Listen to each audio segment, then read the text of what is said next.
Hello and welcome to SOUQ PULSE. It's nice being here, knowing fully well that you are on the other side and being part of this conversation. It's always a great delight. We're gradually getting into the rainy season. To me, I see production. To me, I see a whole lot of farming activity that should start. I see Africa rising. I see birds. I see new green crops, grass, productive ones, all the same. It's all about goodness. It's all about productivity. And I say thank you. For everyone that has been part of this production, watching, producing, we say thank you.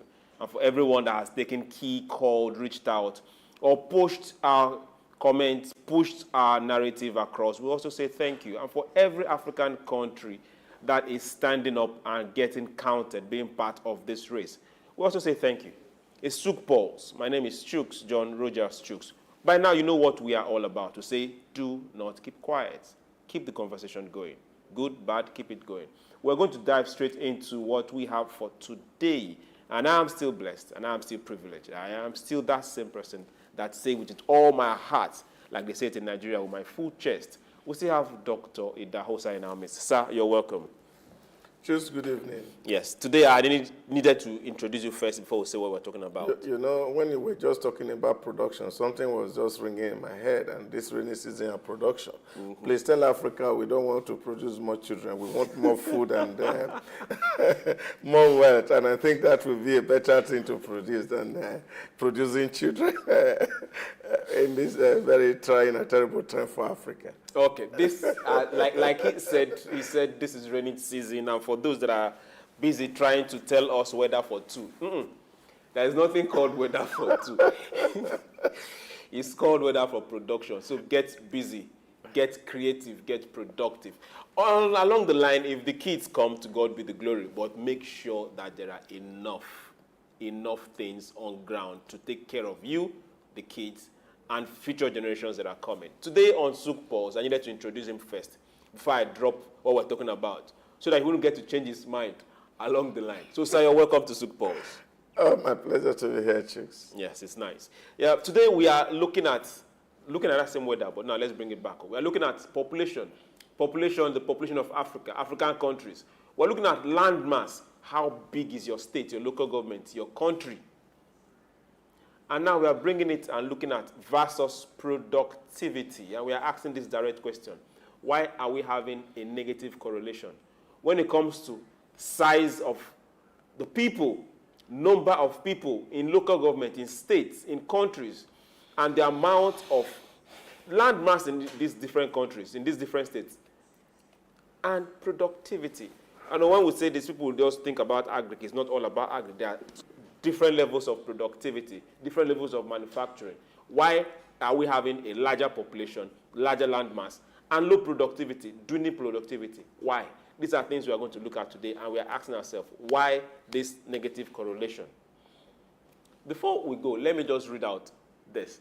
For those that are not too sure, there is a particular country in the West. It's called Denmark. Their population is 5,964,000. I'll say it again, 5,964,000. Their land mass, that's total land mass, 42.952 kilometers. 42,952 kilometers square. Now their GDP for 2022 is 400.2 billion. Now let me break it down for you. There's a state in Nigeria called Niger State. Niger State, landmass-wise, is almost twice Denmark. Let's leave GDP. Now let's come back to our topic. Sir, why are we not that productive? Why are we not productive in Africa? Why do we have negative correlation between our population, the landmass we've been blessed with, and productivity? Why? Well, I think the fundamental challenge to answer the why question is the education system in Africa, whether it's a traditional system of getting people to know something, somehow, somewhat has been faulty over a very long period of time. That's one part. And there's also these aspirations that are not also backed by serious efforts where you find a situation where people want good life and they don't want to invest so much in really realizing that good life. Now, a combination of all these come together to pose the challenge of to productivity in most African states.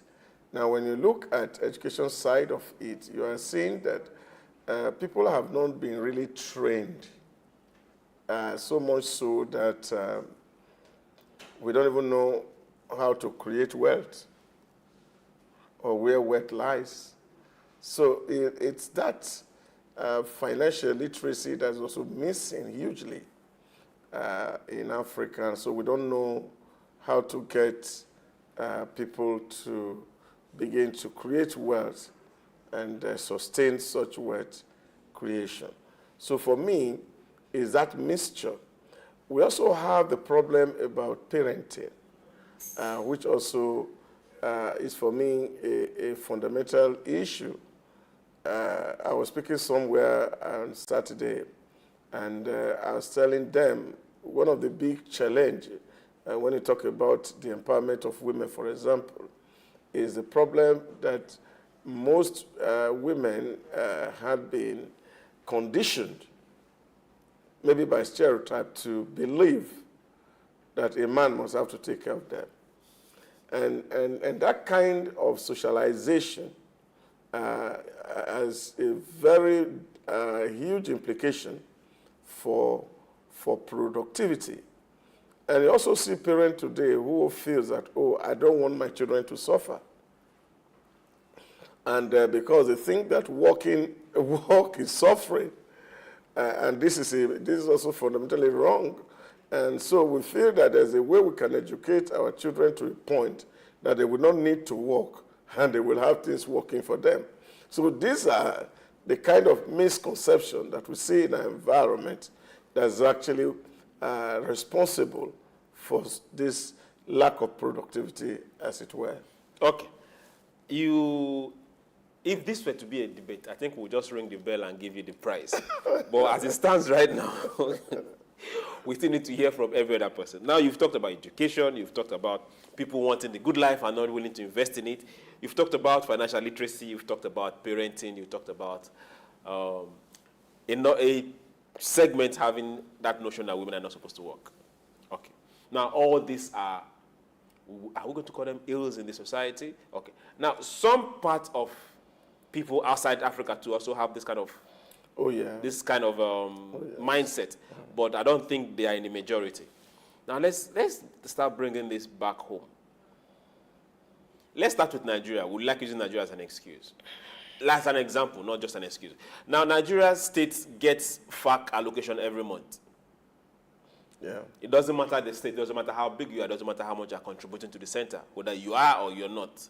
Now, at the end of every month, people get money. At the end of every year, those states generate and put down a budget to spend. Is this not, for the case of Nigeria, is this not also issues that is making them unproductive? Because they can't have this big population and there's nothing being churned out. I see it everywhere. It's a accumulation of the productivity of individual citizens that translates into national wealth. Accumulation of productivity of individual citizens of the state is what accumulates into national wealth. Okay, now, for a country, let's say Lagos State now, where we are looking at over 18 million people. Yeah. So what we're seeing here is the fact that if these 18 million people were to put their hands on the plow, if these 18 million people are to put their hands on the plow, okay, the GDP of Lagos would be larger than that of Denmark. Okay, now, for those that are wondering, Denmark population is 5.96 million, which means Lagos is three times the population of Denmark. 3 times the population of Denmark. You just check, for example, with Denmark. Cheese alone. Cheese. Denmark is supplying Europe and America over 67% of cheese made from cow. Okay, cheese alone. Cheese alone. Okay. And you are looking at milk. Okay. You don't even look at beef. You're looking, this is just from dairy products alone. Let's always put this in perspective, because when we say this, it's easy for us to excuse ourselves. Now, this is coming from 5.964 million people. Oh, yes. Good. Generating 400 billion GDP in 2022, which means they will do more than that in 2023 and 2024. Now, what is 18 million people doing? You, me, in Lagos, what are we doing? Before now start talking about those in other states that we don't even know if they're sleeping or not. You know, but you just imagine it. One cow weighing up to about 900 kilograms in a Denmark farm.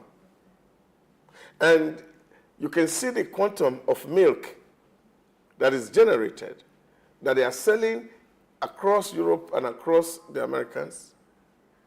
And all this is what is totaling into what you're looking at as this 400 and something billion US dollar GDP. So if everybody in Lagos, for example, 18 point something million.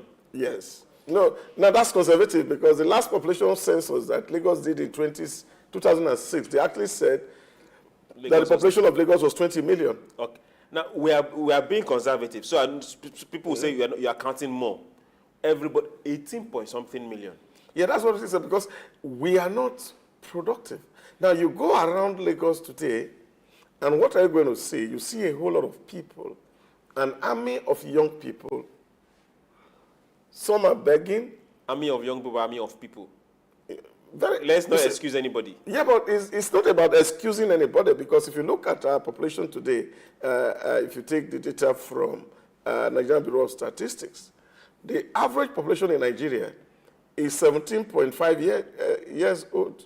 Okay. So which means the population of Nigeria is actually skewed toward an army of young people who, when harnessed and made productive, that Nigeria can be better than what it is today. But the unfortunate thing is that this factor that we have highlighted earlier on, which is the fact that people feel that there's a way to have a good life without work. Without paying for it. Yeah, you know, if you remember Gandhi's 7 social sin, wealth without work. Wealth without industry. Wealth without work, yeah, that's what it is. So that's a social sin.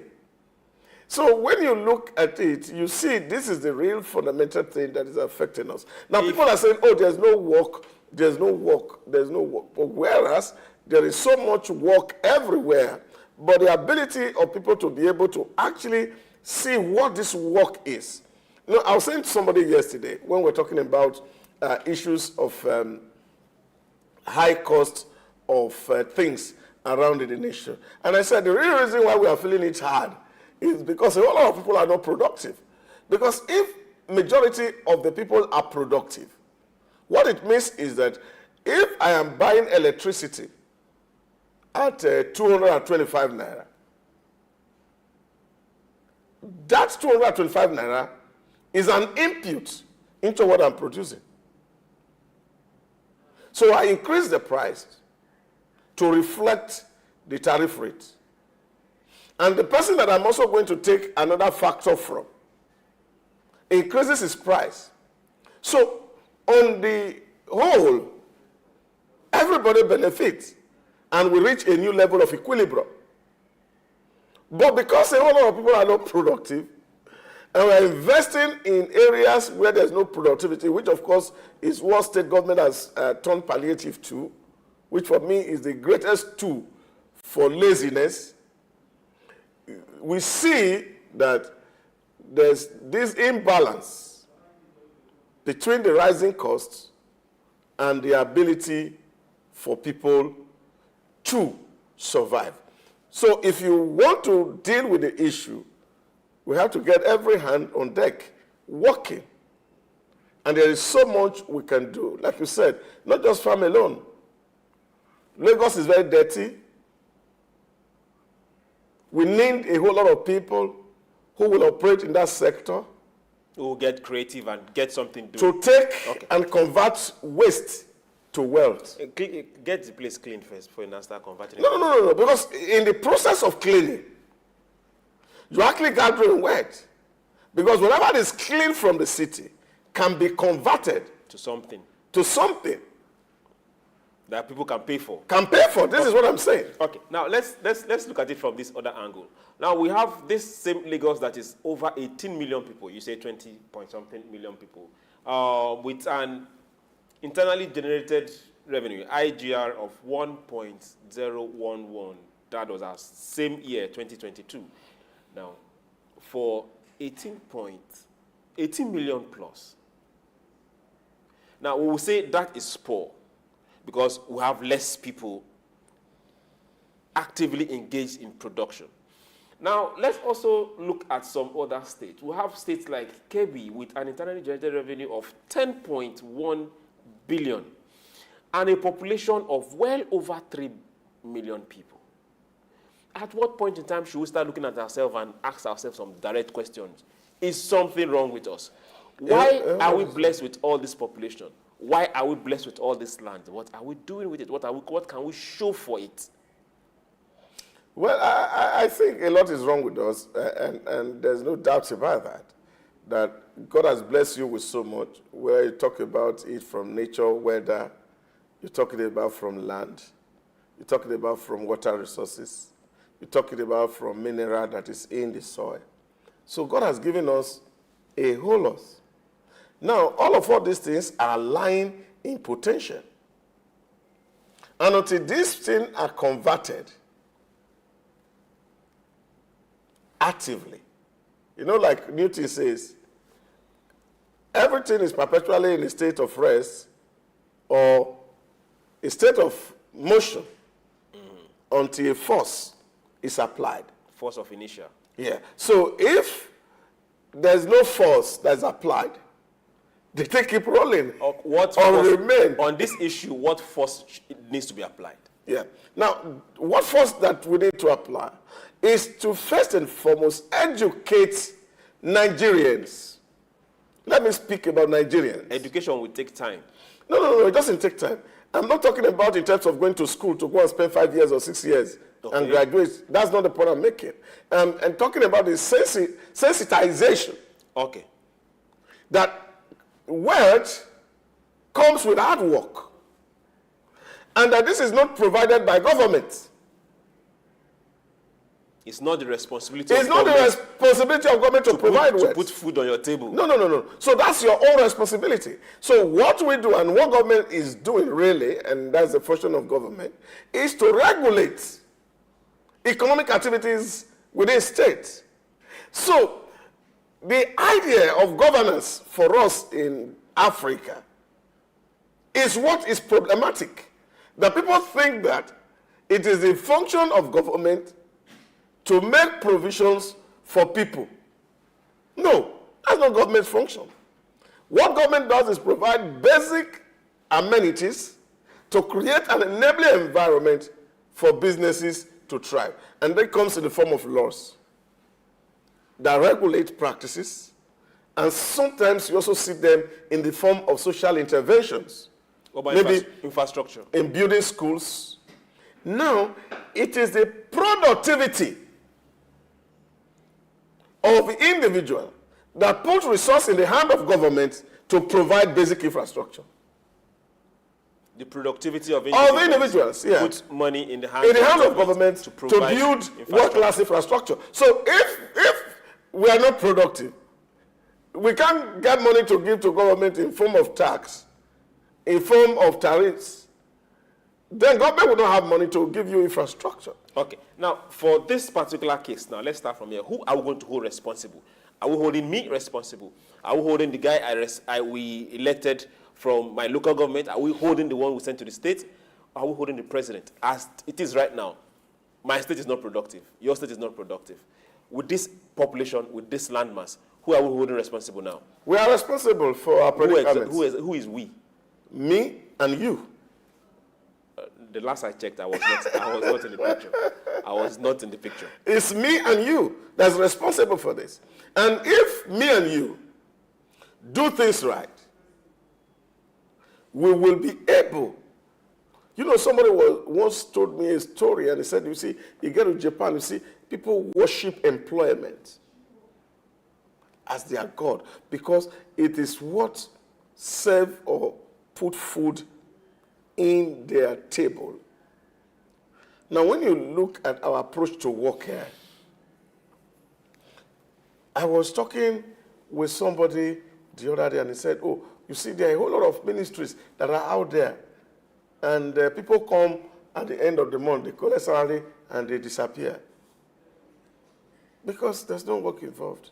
Because there's no work involved, then the source where that salary has been coming from, are they not aware that this is happening? Yeah, but people are aware. Good. So why do they keep it going? The source where the money is coming from, where those salaries are being paid, to those local government, to those government agencies, they see this happen month on month, year on year, yet it persists. Because it is incentivized as politics underlie some of all these factors. So, I have said it time without number here. As long as we are concerned about the next election and not the next generation,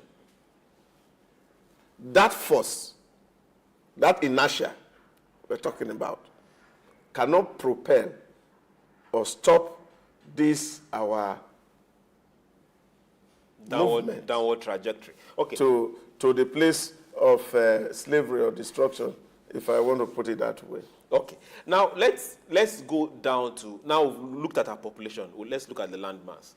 Now, if you travel in some African states or some African countries, you get to some plain lands. You will be here and you'll be looking at to where your eye can see. The only thing you see is maybe trees for if you're in the savannah, or maybe rainforest if you're closer to the coast or the rainy side of the place. But so in most of these places, you will not see those lands being put in active use, in productive use. At what point should we start telling ourselves, people, wake up? This is a resources, not just what is underneath the ground, what the ground itself that you're seeing. Why are Africans not taking opportunity and getting those lands busy? Yeah, but in terms of also speaking to both the population of Nigeria and the size of the land, it's also important for us to be able to correlate what has happened in the last over 60 years till today.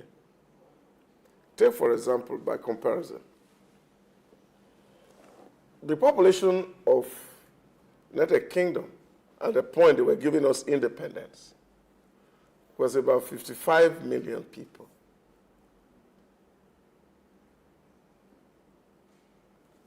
And Nigeria was about a little fraction over 45 million people. Now, in 60 years, the population of the United Kingdom had risen to about 65 billion people. And Nigeria had moved from 46 or 45.6 million people. Now, by estimate, some people say 214, some people say 216, some people say 220, depending on which figure you are using. But let's say 200 million people. Now, you see that why the most important factor of production, which is land, had remained the same at 900,000 square kilometers, the population had been growing in geometric proportion. Now, what this means also is that the land tenure system in Nigeria is also a very fundamental issue that we must also look into. But the land is still there. No. It's not being farmed. No. Majority of it is not being farmed. No. It's just bare the way it is. No, you have to understand how this works.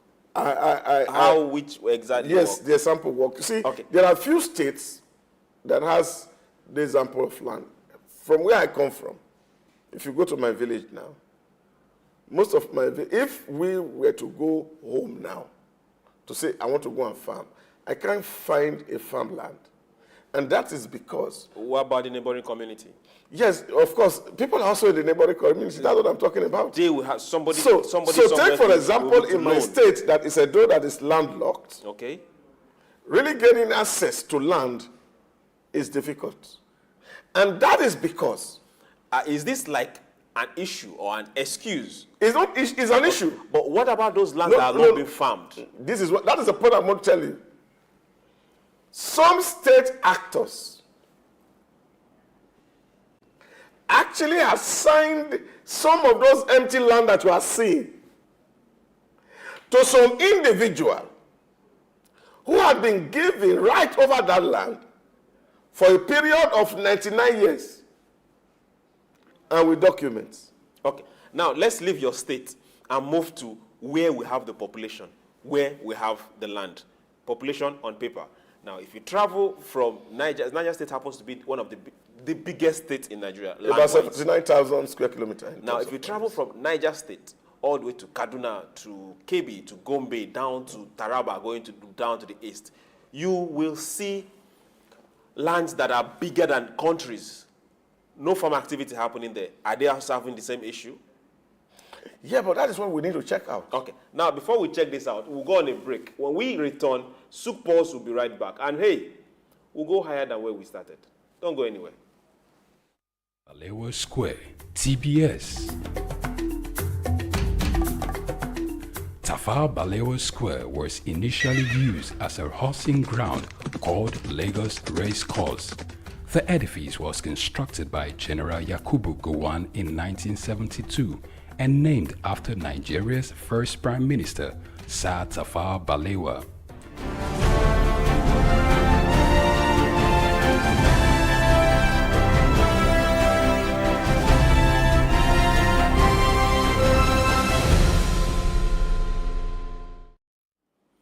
Hello and welcome back to SOUQ PULSE. For those just joining us, we are here live on SOUQ News, all about positive programming. And we are discussing population and landmass against versus, whichever word you choose, productivity. And we're asking ourselves, why are we having negative correlation in Africa?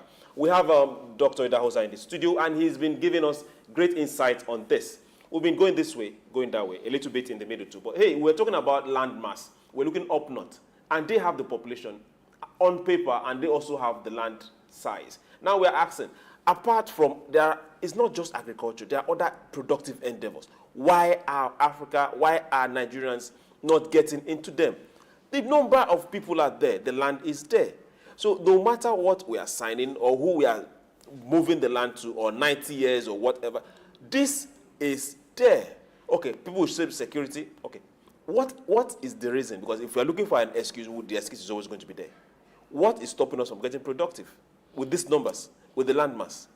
Yeah, I don't know how to restate this fact over and over.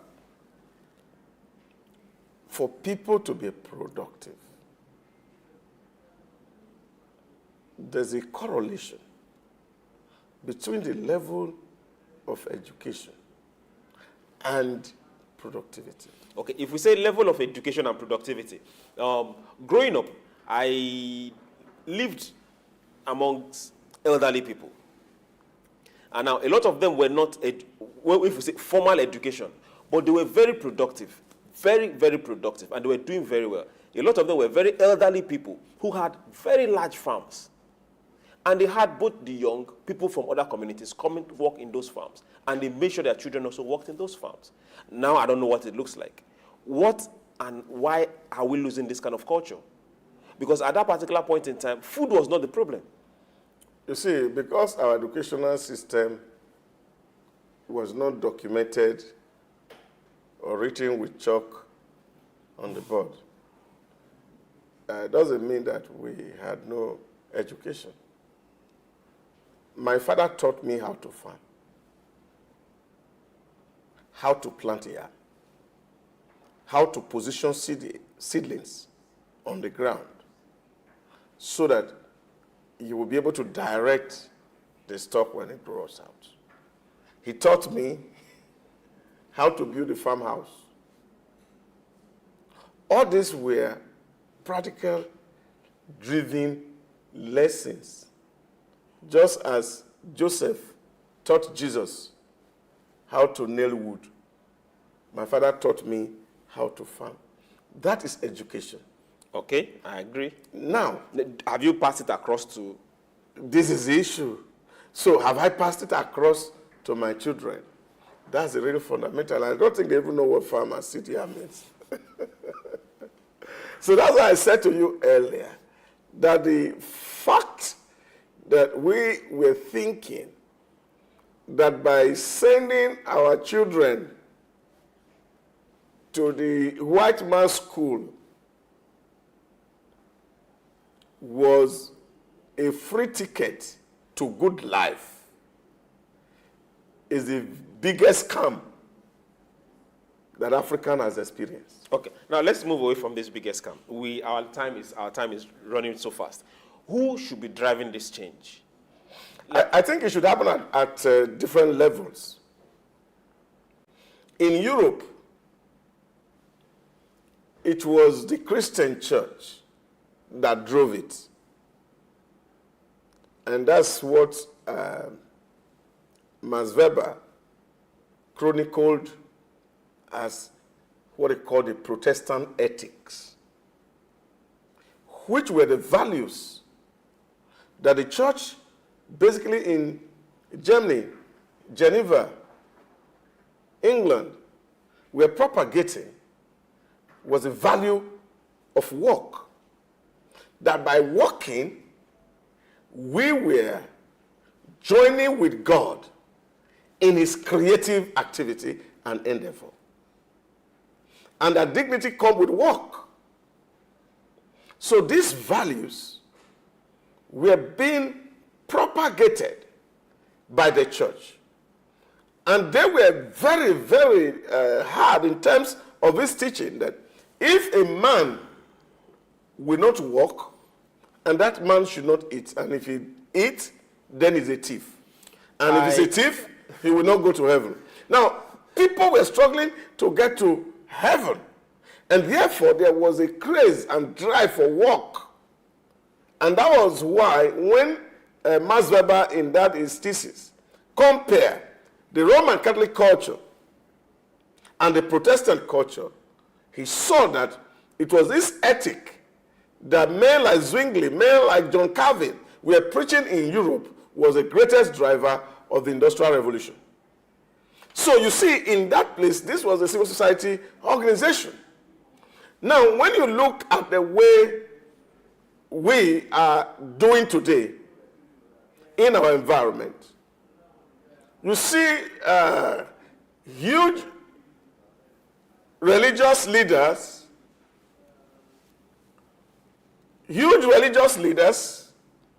all of them focusing that government is not doing well. That all this army of young people, government need to make provision for them. And therefore, you have this entitlement mentality of an average young person that it is because government is bad, that is why I don't have a job. So this is where you have to look at it. So the conversation is not going to happen only at the level of government alone. It must also happen at the level of civil society organizations, like the religious organization, to emphasize the importance of work and hard work at that matter. Emphasize the hard work, emphasize the importance of work and hard work. Now, when you were giving those examples, something came to my mind. I almost smiled, and I said, no, this is not going to be a good smile. It's going to be a wicked one. Now, if at a particular point in time, history, there was this preaching that never stopped and kept pushing a generation to get to work, to get industrialized, to put themselves, their mind, spirit, and body into work and get it done. Yeah. But right now, we are having a different kind of doctrine Yes. that is telling you to pray and a miracle will happen tomorrow. Yeah. Now, we are still waiting for the research to see where that is going to come out from. No, there's no need to research. We know where we are. We are not going there. We're not going there. No, we know where we are. We don't even know to do a research. See, the importance of religion to civilization cannot be overemphasized. Now, how do you know that a religion is strong? When you look at what's happening in China today, you see the religious factor around it. When you go to what is happening in Japan today, you see the religious factor around it. When you see what is happening in Europe today, you see the religious factor around it. This is massive. Very massive. And we must learn to know that what God wants us to preach is his value, not the psyche. Okay. Let me ask this question. Now we have population, we have land. On paper, we have states whose population is very, very high. Now, also, we have, what's it called? We have allocations being given based on paper population. Can we have a system whereby allocation is given based on productivity? Because if this continues, all we have is politics of numbers, politics of census, politics of every other thing that is not profitable to the center, that is not profitable to the nation, not profitable to anybody.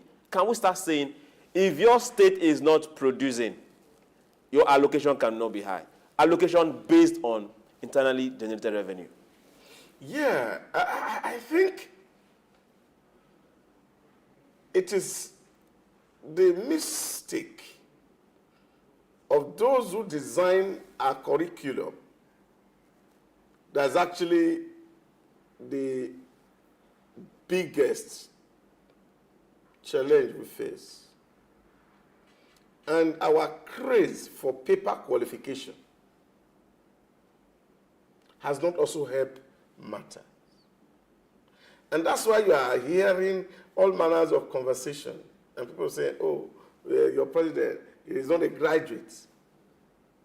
We have graduates who cannot think. We have graduates who cannot even write name. Should not really become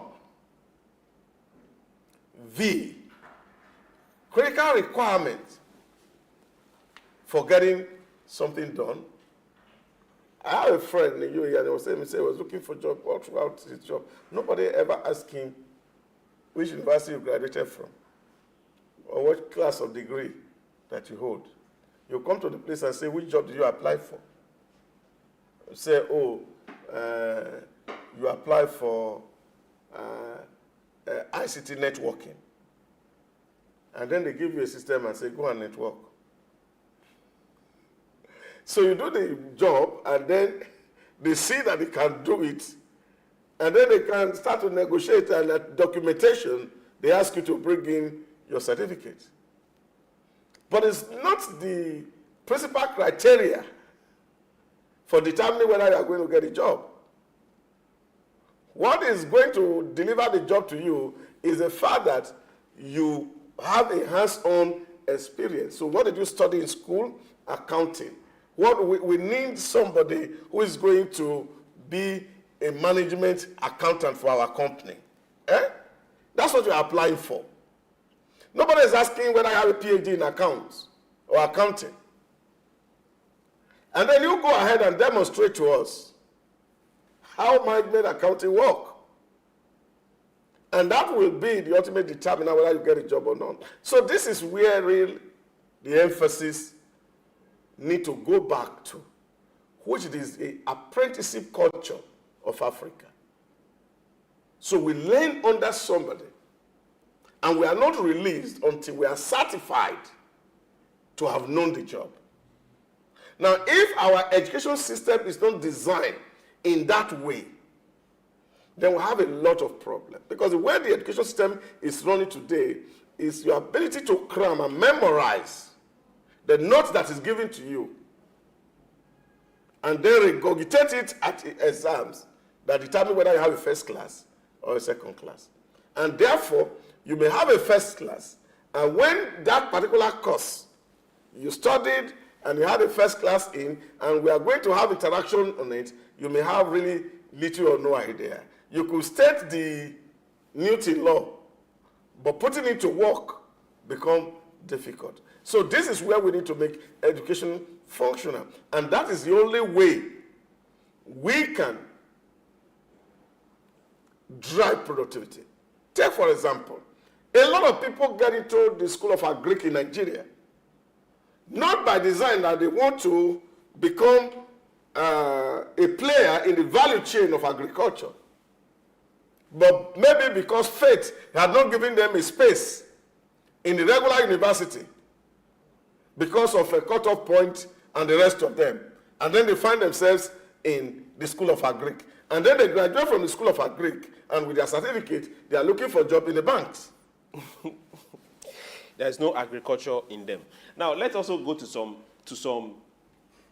good numbers, then compare it down this way. Now, Holland, if we look at their land size, is 41,850 kilometers square. Belgium, 30,688 kilometers square. Switzerland, 41,285 kilometers square. Now, for these three countries, if we take Holland and Belgium and put it together, land size-wise, Niger State is bigger than it. If we take Belgium and Switzerland and put it together, land size-wise, Niger State is bigger than it. Now, I'm coming back to that same question I asked you. Niger State, I'm using this as an example. In the last 3 months, the governor there have stood up and told themselves the truth, that we can't be this blessed and be this poor. I'm using poor in capital letters. We can't be this blessed and be this poor. And they have started trying to do something in agriculture, to be specific. Can we start holding our state governors, our state people, and ourselves responsible and say, no, if we cannot grow our state internet generated revenue, if we cannot grow and get productive in our state, let the federal give more to who is productive than just handing out handouts. I called it free money the last time, and Mr. Sam was saying it's not free money. If it's only the monthly allocation you get from FAC that is sponsoring your budget, why give it?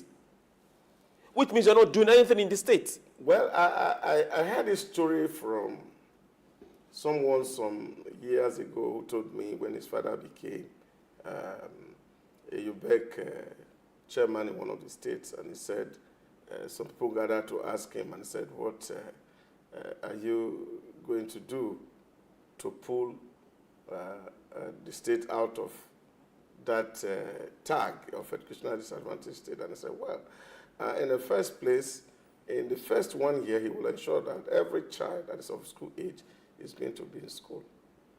And if there's anything that he will achieve, that state will not be in the list of educationally disadvantaged states. In short, by the story he told me, he said he was still very young at that time, and his father was summoned by 2 religious figures who came and asked him and said, we heard you speaking on TV today that you want to remove our state from educationally disadvantaged states. And how are you going out to take care of us? And the man asked, how does that concern you? I am appointed as UBEC chairman to ensure that our children go to school. And they say, of course, there's money that comes to us from education, being educationally disadvantaged. Now, the day I was telling this story in one occasion, and somebody who was also in the education ministry in another state said to me, oh, that the first time they made him say and he traveled to Abuja, the first thing they told him, he said the same story. That some people benefit the fact that they are educationally disadvantaged. And what do? They continue to perpetuate that disadvantage so that they can continue To get benefit, maybe from donor agencies and the rest of it. You see, maybe that's where the policy issue need to come in. And because there are parameters for dividing or sharing allocations that come to states. And those parameters are the one that you see either the size, your population, land size, and the rest of it, and the number of local government determine and come together to determine what you get from FAC allocation. But the money, should that be but the money that goes actually to FAC allocation and the royalty that government gets from the natural resources and the tax collectible at the center. Okay. But here, there is also a component of that, which is, for example, the value-added tax, Okay. which is collected. Now, federal government only help in sharing the value-added tax. That's why you see on every occasion, Lagos State is always far ahead of every state in terms of what they receive from Value-added tax, followed by Port Harcourt, River State. Now, So- aside this, we are generalizing on everything. If you are not productive, the federal government in any of the country should not fund your laziness. No, government is not funding laziness. That is why you see. If government decides to say, okay, let's divide money coming from natural resources among the states in whatever percentage. No. The principle of fairness, we see, yes, Good. the Now, components when we say principle of fairness, it is also the same thing. We are still funding laziness. No. That is not what it is. Let me tell you what happens here. Take, for example, Lagos is about a 51 billion naira monthly economy. You can't take that away from them. You can't take that to Ogun State. You can't take that to Kwara State. You can't take that to Kogi State. That's resident in Lagos State. And so what Lagos can do, what wealth Lagos can share, other states cannot. Because they are not really... Those particular states that are not, okay, they might not be as populous as Lagos State. They don't have the industrialization like Lagos State, but they have the landmass. They have opportunities to stand up and get counted. Why are they not being counted? Yeah, but this is what states are doing. Now, when you look at the indices of internally generated revenue for states that became progressive, you saw that how Kaduna State under El-Rufai catapulted. Edo State under Adams Oshomole started to explore other possible options. I remember that it was actually under Adams Oshomole that land registration started in Edo State, which was, of course, a way for the state government to make money. Now, there were a lot of activities around the markets, the building of stores and the rest of it, where government could have local shops and get more money. All these things were happening in Edo State, and that's why you also see that the IGR of Edo State has grown, even with this current governor. So you see, states are looking inward to see what more can we do to generate revenue. But unfortunately, which is the real challenge, is the fact that citizens of states are not holding their governments accountable for the inability of this government to transform their states. They hold the federal government accountable for misgovernment. So this is the challenge. Okay. Now, on this particular challenge, I want to give you this breaking news. Our time is over. So, sir, we will continue this particular subject sometime, not today.